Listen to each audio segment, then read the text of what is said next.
Praise the Lord. Today we shall read Psalms 34 verse 10.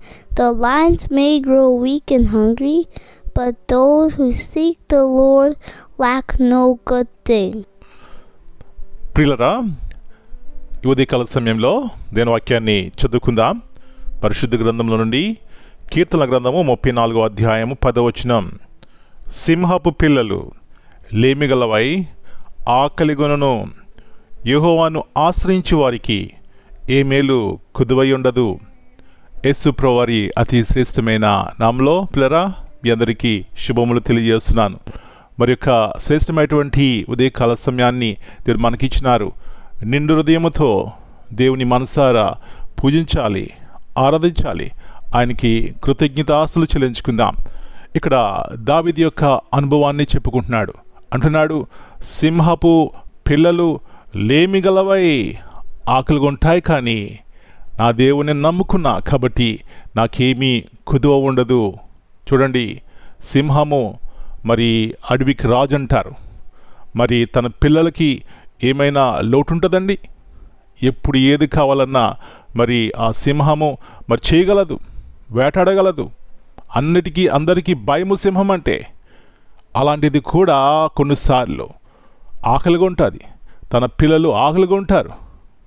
అయితే నా ప్రభు, నా రక్షకుడు వాగ్దానం ఏమిటంటే, తను ఆశ్రయించే వారికి, తను నమ్మిన వారిని, తన యందు విశ్వాసం ఉంచిన వారికి, ఆయన ఆధారం చేసుకున్న వారికి ఏ మేలు కుదువై ఉండదు. నా ప్రియ సహోదరి, ఏ కుదువు నీకుందో నాకు తెలియదు, ఏ యొక్క నిరాశ నీలో ఉందో నాకు తెలియదు, కానీ నా ప్రభువుకు తెలుసు. ఆయన హృదయము ఎరిగిన వాడై ఉన్నాడు. అయితే లోబడి నీ జీవితాన్ని చేతిలో పెట్టినట్లయితే నీ ఆకలి తీరుస్తాడు, నీ జీవితంలో సంతోషం, సమాధానం ఇస్తారు. అలాంటి కృప ఉదయకాల సమయంలో దేవుడు మనందరికీ దయచినుగాక. ప్రార్థన చేసుకుందాం.